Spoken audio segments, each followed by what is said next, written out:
So the theme for today, the body, sex and money. You could say they are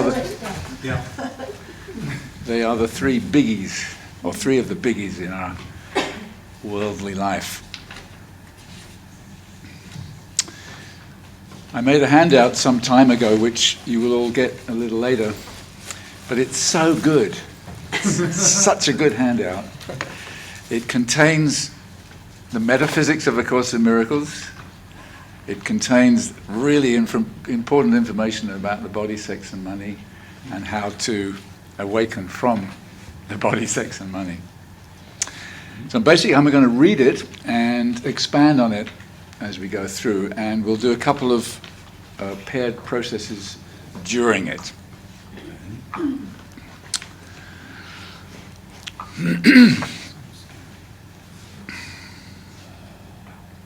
So why do the body, sex and money give us so much trouble? Has anyone ever asked that question? I'm not really asking for answers, but it's like everyone puts their hand up there.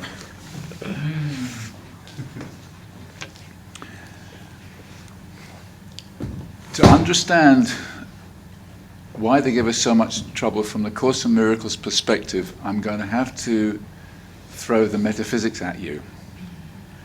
And for a newcomer like yourself, and possibly you, Pia, it might feel quite a mouthful, because it's very different to anything else we've ever learned in the world. Different to any religion. This is why the Course in Miracles is such an important teaching for those of us who want to follow it, because it does give all the answers. One of the key principles in the Course in Miracles is purpose is everything. And we hardly ever ask the right questions, like why are we here?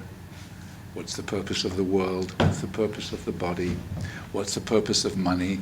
What's the purpose of sex? We never ask these questions. And yet somehow they're always at the back of our mind, driving us crazy. So I'm going to give you the metaphysics because it explains the purpose of everything.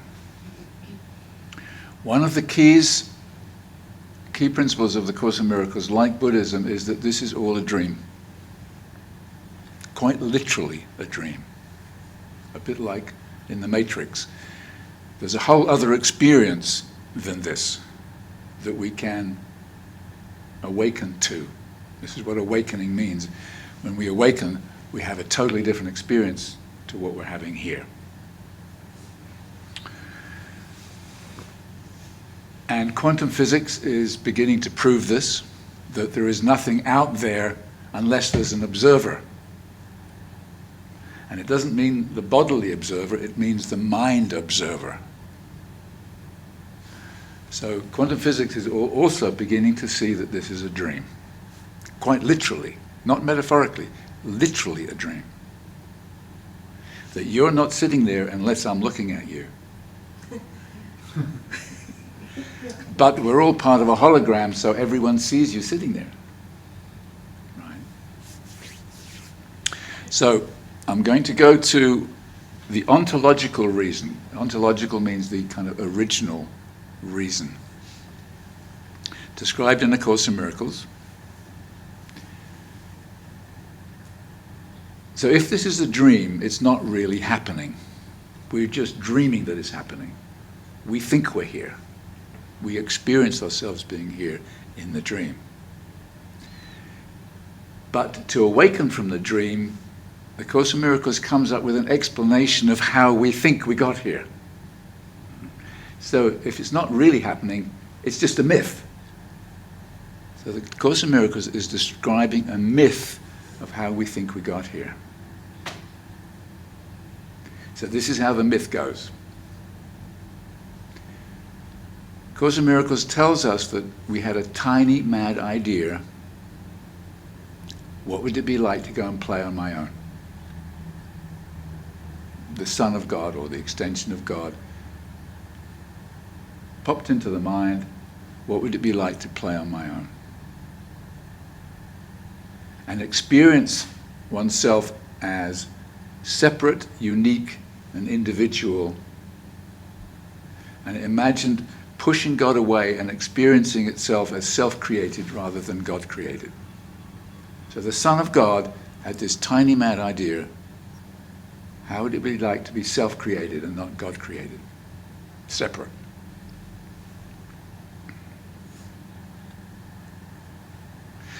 So in that ontological moment that never really happened, but dreamed that it was happening,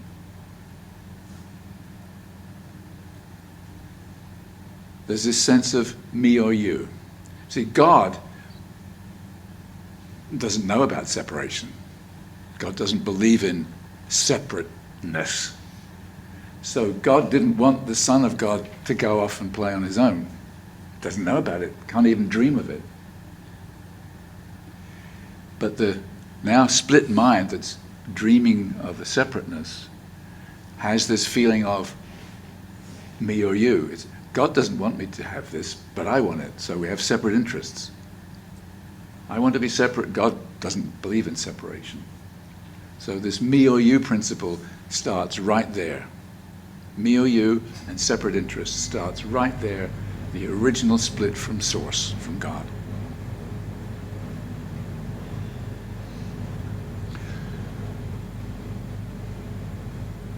This split mind, this mind that's now split from God, deemed that this separation from God was a sin.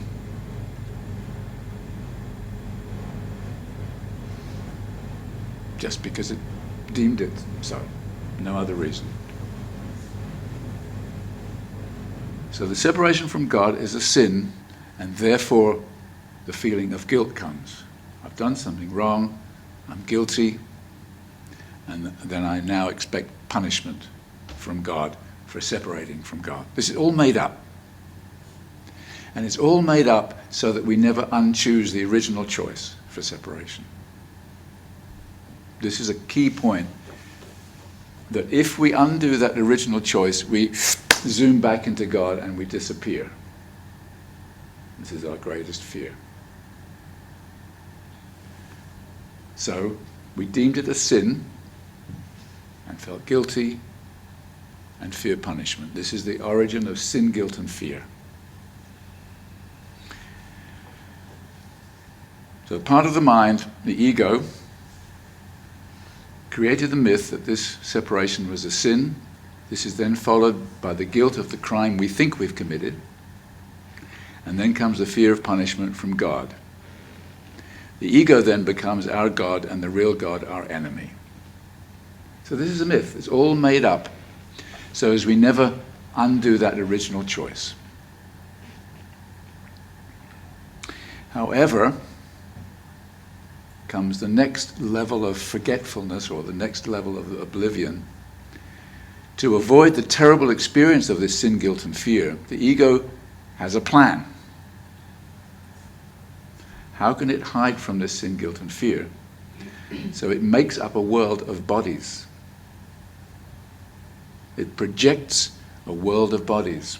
So this one mind, which is infinitely creative, just like the Father, has all the creative abilities of the Father, dreams of a world, quite literally, and projects this world of bodies. And so it seems like we're separate bodies here. But we're told, no, it's just a hologram. We're all part of that one split mind dreaming of separation.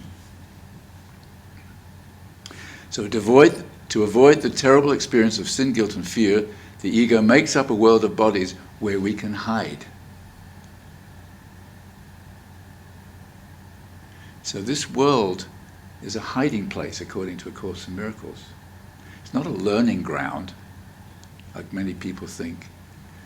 God didn't make this world. God doesn't even know about this world. This is our dream, according to A Course in Miracles. So we make up a world to become totally distracted and looping in all our problems here. Money, sex, and the body problems. To keep us looping so we never get back to choose again.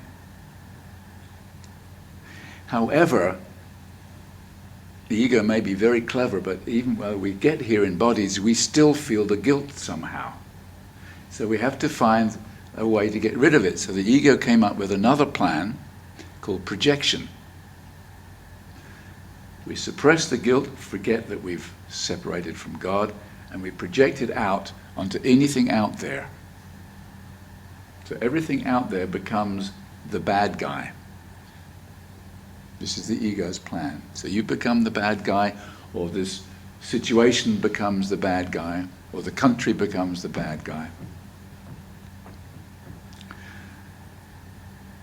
So the final step is to suppress it all and project it outside of ourselves. Now everyone there becomes the bad guy and the cause of all our pain and misery. And we become the innocent victims. I see sin in you, but not in me. And this is how the world works. If you look everywhere, you'll see this playing out everywhere. Every family, every relationship, every movie you've ever seen, every newspaper you ever read, every country, every politics, whatever. It's all about finding the bad guy so that we can relax for a while. I see sin in you, but not in me.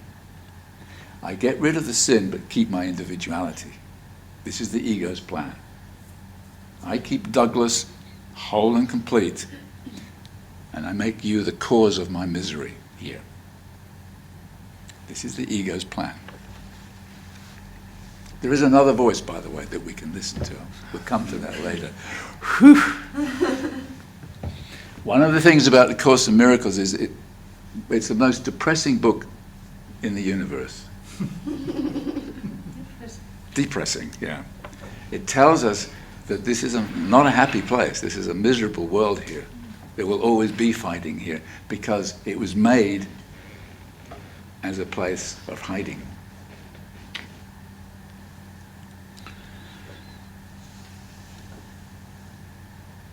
The whole script is made up to keep us mindless. This is the purpose of the world and the body and money and sex. To keep us mindless and never get back to the part of the mind that chose separation in the first place so that we can choose again. So it's the same as distractions, would you say that? It is exactly the same as distractions. All distractions are designed to keep us mindless. It's the ego's plan. The whole script is made up to keep us mindless and prevent us getting back to that part of the mind that chose separation in the first place and choose again. So our existence here is defined by the body and my personality, what I call Douglas, what you call Maria, etc. Our self, small self. And the underlying content of sin, guilt, and fear is buried, because now I've suppressed it and pushed it out there as best I can. Because sometimes the guilt does pop up, but we try very quickly to push it down and blame someone else for it. Very quickly. Dr. I have a question. Yeah. Because when you say that you project it out, and you can also project it in. Well, I feel like your body is actually out. So it's both. Yeah, you project it onto your body. That's what sickness is caused by. From the mind's point of view, which is nothing to do with the body is out. Is out there. Yeah.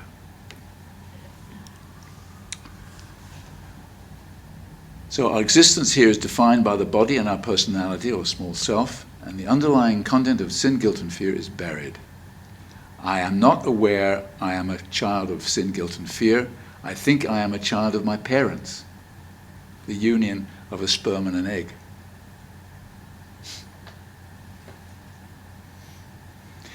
Now, the body, sex, and money have great value as a defense against the truth. Body, sex, and money have great value as a defense against the truth. and are three of our greatest distractions. It's a defense because it keeps us looping endlessly, mindless of the original choice for separation. They are also very interpersonal and are a great setup to give us endless problems. However, in truth, there's only one problem: our original choice for separation.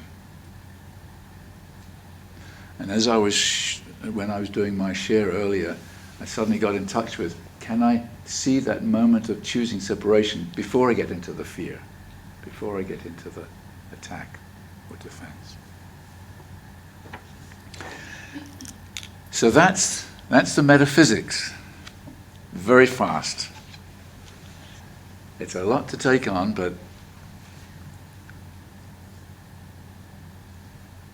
so this is our hiding place, and it's a place to distract us ever going home. In fact, to quote from the Course, the body or the world was made so that God could enter not. We've made it all up to keep God away, so that we never go home.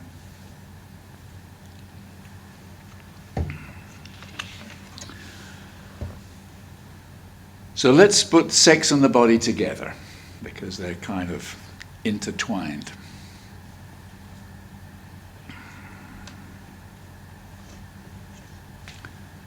Sex is the way we create life, we think, in the dream.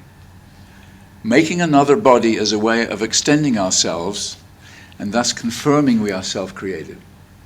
If I can make a child, I experience myself as creating, self-creating. The ego equates this with sin. Remember, separating from God, being self-created, the ego deemed as a sin. So, creating life, even creating this body, the ego deems this a sin. So my very existence is based on sin, according to A Course in Miracles. So it's all now unconscious, this stuff. It's all unconscious, yeah. But our very existence here is predicated on sin. There's no wonder sex has become such a sinful act. There's been more sin around sex than probably anything else.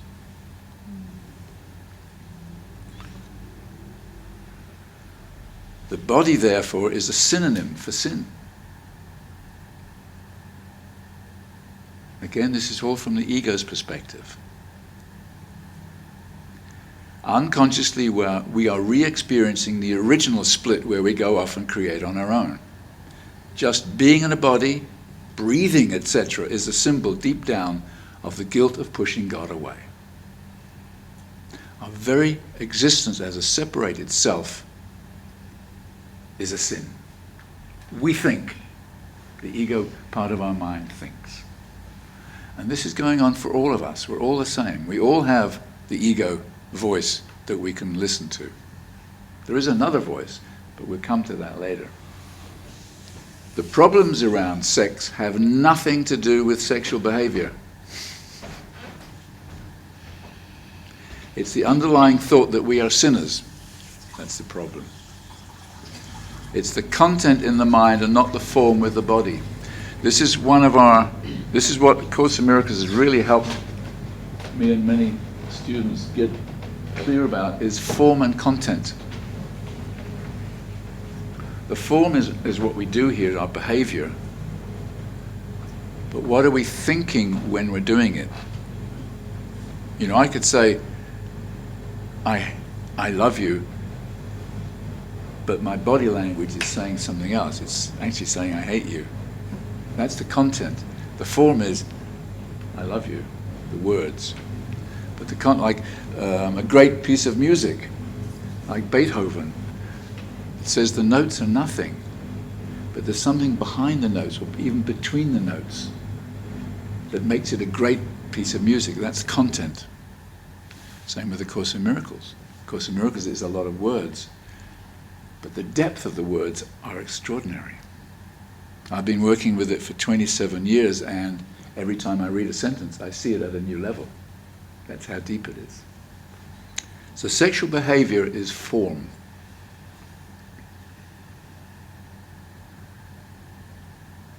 But what are we thinking, or which teacher are we listening to? Are we listening to the ego, or are we listening to spirit while we're making love? We've also made sex very pleasurable and desirable, partly to propagate the species, to continue the human species, and partly as a wonderful distraction. It's deliberate. The ego made sex very pleasurable to have us keep wanting it and to keep looping in this whole sexual drive dream. Sex is also a symbol of specialness and of the love-hate in relationships. Now the next sentence that I can speak from experience. We are so identified as a body that if we are rejected sexually, we can feel that we personally are rejected, worthless and not loved. And that's been my experience. If a woman that I was very attracted to said no sexually, I felt I wasn't loved. It wasn't about the sex. We have to keep having sex to prove we exist.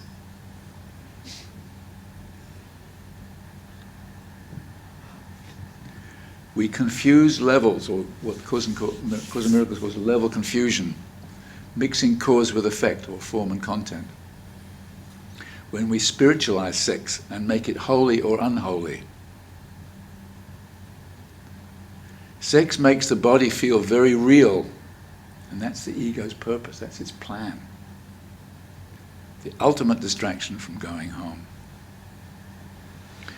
Sex is almost at, these are my words, at the peak of the ego's arsenal.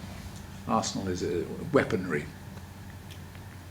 We make sex very special, and we generally only have sex with one another, at least in Western society. This reinforces separation and specialness, thinking that you can only have it with one person. Minds are joined, bodies are not. That's a quote from the Course. Sex is no more of a joining than anything else. Sex is nothing and neutral. Sex is nothing and neutral. We have made it so special, so holy and unholy, so sinful or not sinful. It's nothing, guys. It's just something bodies do. The body is also neutral. Sex and the body are a solution to the ego's problem. Now, what is the ego's problem? That we will stop being mindless, choose again and awaken, and disappear back into the nothingness that we came from, or back into God rather. So sex and body are a solution to the ego's problem by making it real and keeping us mindless. However, it creates a host of other problems, and the ego loves that. That's its plan. The ego wants us to have lots of problems, to keep us mindless. That's its only purpose. Purpose is everything. Rules about sex are set up at different times and in different places. So you have different rules about sex in different countries. I've been watching a British series called Downton Abbey. I don't know if any of you watched it. It's a very good series, but in the old days, if a woman had sex before she was married, she was considered a harlot, a prostitute. Yeah. A slut, yeah. Many sluts today, huh? Many sluts today, yeah. In fact, a woman's life was ruined, especially in the upper classes. If a woman had sex before marriage, her life was ruined if it got out. Huh. So everyone could... And the reputation of the whole family. The whole family, exactly. The thoughts, feelings, and actions we have around sex and the body are the same as around anything else. Sex is a great symbol for us to hook all our blame and judgment onto. We think we raped God, and so we rape each other, metaphorically and physically. We always do to each other what we think we did deep down to God. We think we pushed God away. We actually think we killed God. Hence the guilt. So money. The same principles apply to money. Unconsciously we are saying to God that you have something that I want. My individuality. You won't give it to me, so I must take it from you. See, as I said earlier, God doesn't believe in separateness. So God wouldn't give it to us, so we just have to take it. You won't give it to me, so I must take it from you. This is the beginning of the ego's dream of separate interests and the me or you principle. It is the basis of the money issue. Me or you, separate interests. These are two of the key themes in the Course in Miracles. And also, the scarcity principle. When we separated from God, we cut off from our source in the mind. So now we're here on our own with all our needs, our physical needs. So we have this experience of lack. That's part of our experience of being here, is the scarcity principle. The scarcity principle says there is something lacking in me, or I lack something. The ego says, and this is made up, if I don't have something, then you took it from me. It's part of the ego script.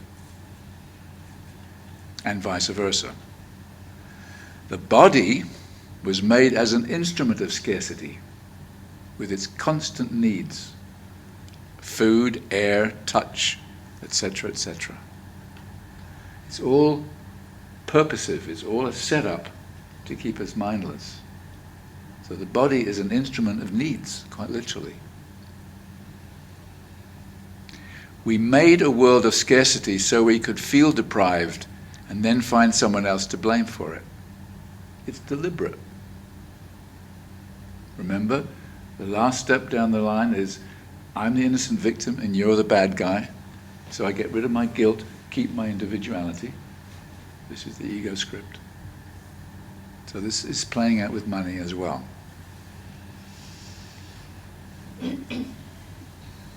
We want people to have more money than us. This allows us clearly to say, I've been unfairly treated. This confirms that my separate identity exists. There is a huge difference in how much money people have. We call it the haves and the have-nots in English. Very few have a huge amount of money, and millions are almost starving in the world. It's all part of the ego script. Me or you, separate interests. One of the greatest symbols of inequality is money. Inequality. Being different, being unequal. Remember, the ego believes in differences. Of Course in Miracles says we're all the same. Basically, we're all part of one hologram, really. And we're all the same in as much as we have the same two voices to listen to, the ego or spirit. We're all the same. We all have the same needs. We all need air, food, touch, love, money. So one of the greatest symbols of inequality is money. We had to find something like money to make the ego script true. It's purposive. The ego is looking for something to hook itself onto. Looking for something to make me or you, separate interests, scarcity, true. If it wasn't money, it'd be something else, like sex or the body.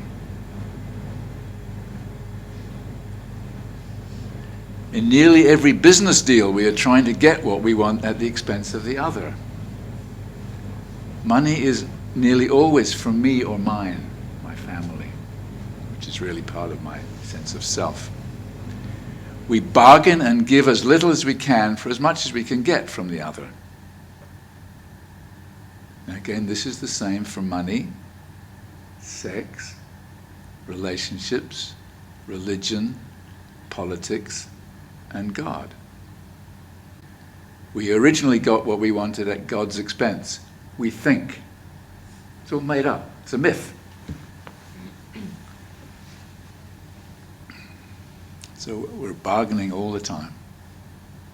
We bargain in sex, we bargain in relationships, we bargain in money. They're all the same. It's the same script. I don't know if you have this in Danish. Money is the root of all evil. Yeah? We think money is the root of all evil. It is infused, do you know that word, infused? With guilt, sin and fear, and therefore power. We have a special love-hate relationship with money, where we use money as a symbol of scarcity. We chose to have a little or a lot to show our parents, who did not give us what we needed, how powerful we are. In truth, money is not evil. In itself, it's nothing. It's neutral. So once again, the body, sex and money, they're neutral. They're nothing. But we make them so special, so meaningful. The ego always wants more of anything. Part of the... Well, spirit also wants more. God is always extending itself, always extending love. Love extends itself. Well, the ego also wants to extend itself, so it always wants more of everything. This again is a way to prove we exist. Have you noticed?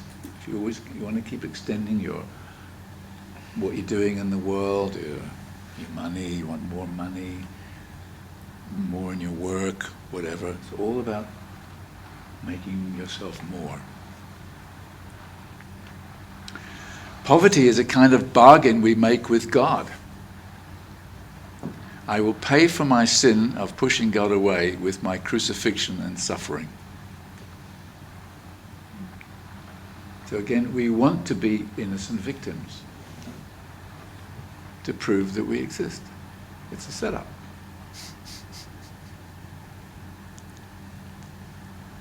Poverty is a kind of bargain we make with God.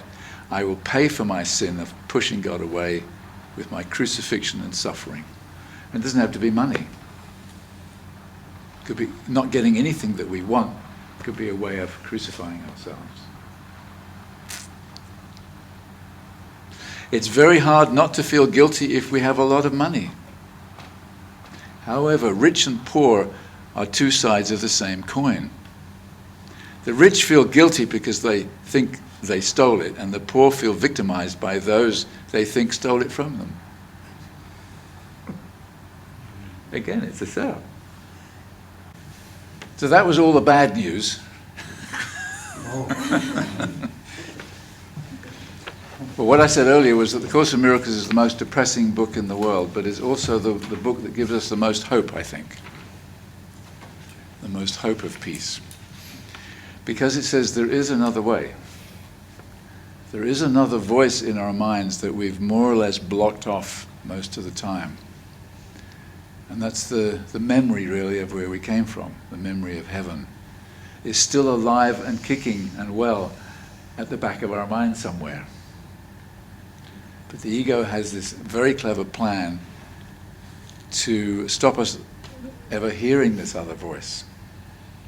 And this is what the Course in Miracles is about, is training our minds systematically to remove all the blocks to hearing this other voice. The Course calls it our right minds. In English we talk, he's not in his right mind, is a very common expression. So we have our wrong mind where the ego voice is, and the right mind where Spirit's voice, or our higher self, lives.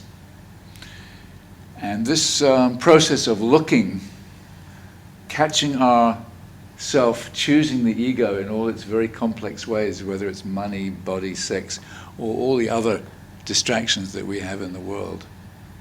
Catching ourselves, choosing separation, and choosing again.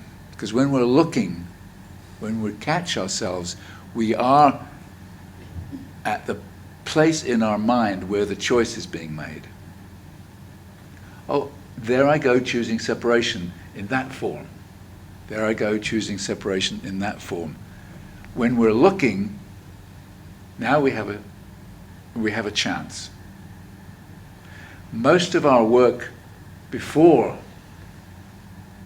in the world has been trying to understand sexual behavior or understand the law of attraction and all these other things around money, for example. That's not where the problem is. The problem is watching ourselves choosing separate interests, choosing me or you, choosing the scarcity principle in all its different forms, and saying, I don't want this anymore. Help me see this differently. Asking our right minds for another experience of peace. And then when we are at peace, we will know what to do even here in the world, even here in the dream. Our whole job is to get back to our right minds, to get back to the peaceful part of our minds, and then we'll know what to do. So whenever people say to me, what should I do in this situation? I'll say, I have no idea. I cannot see the bigger picture of your whole life and everyone involved in that particular decision. All I would ever say is, do the forgiveness, get back to your right mind, then you'll know what to do. Love always knows what to do in any situation. So the last part of this handout, which you'll get in a little bit, there is another way, which means there is another voice that we can hear. Purpose is everything. So far, with the ego voice, we have been using sex, money, and the body to keep us separate, to keep us mindless, to keep us distracted, to keep us looping here and never undo the problem. The one problem, the choice for separation. That's our only problem. There are no problems in money. There are no problems in sex. There are no problems in the body. There's only one problem, choosing separation. So what are the body, sex, and money for? Because of their inherent problems, they can also be used as excellent classrooms. Excellent classrooms. This is the other way. We can change their purpose. Up to now, the purpose has to keep us mindless. Now we can use them to learn again how to be mindful. We can change their purpose from separate interest to shared interests. From me or you to both of us. We can rise above the battlefield and see they are no different to anything else in this dream. Everything here has two possible purposes: separation or connection. That's all. So the ego's purpose, again, to establish that separation, the body, victimization, pain and pleasure are real, and to find something out there to keep us distracted and mindless. That's the ego's purpose. The right-minded purpose, or spirit's purpose, to use everything as a classroom, to get back to the mind, that's the witness mind, the mind that's choosing between separation and oneness, and choose again. It's not about whether we have sex or don't have sex, have money or don't have money. That's not the problem. It's about which teacher we do it with. The voice of the ego or the voice of spirit in our right minds.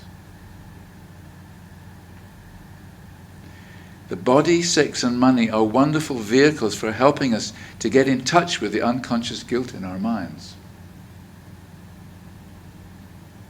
So, what you were, when you were sharing in pairs, you were starting to watch, not starting, but you were watching some of your ego choices of separation concerning the body, sex, or money.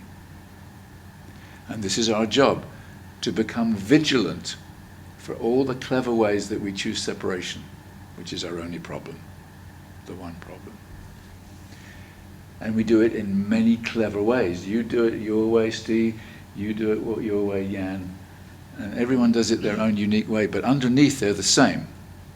The same purpose is always there, to keep us separate. As we rise up the ladder, we may still want sex and money, but they won't be an issue.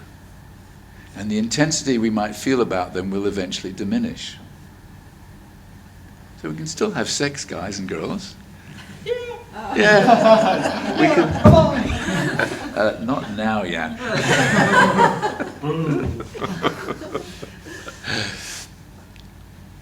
But we'll do it peacefully. We'll do it without irritation. We'll do it without longing. We'll do it without anger. We'll do it without frustration.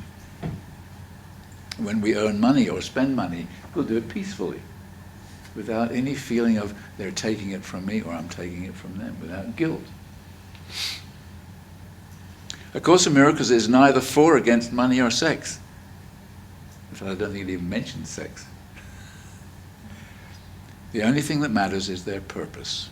The purpose is everything. What is it for?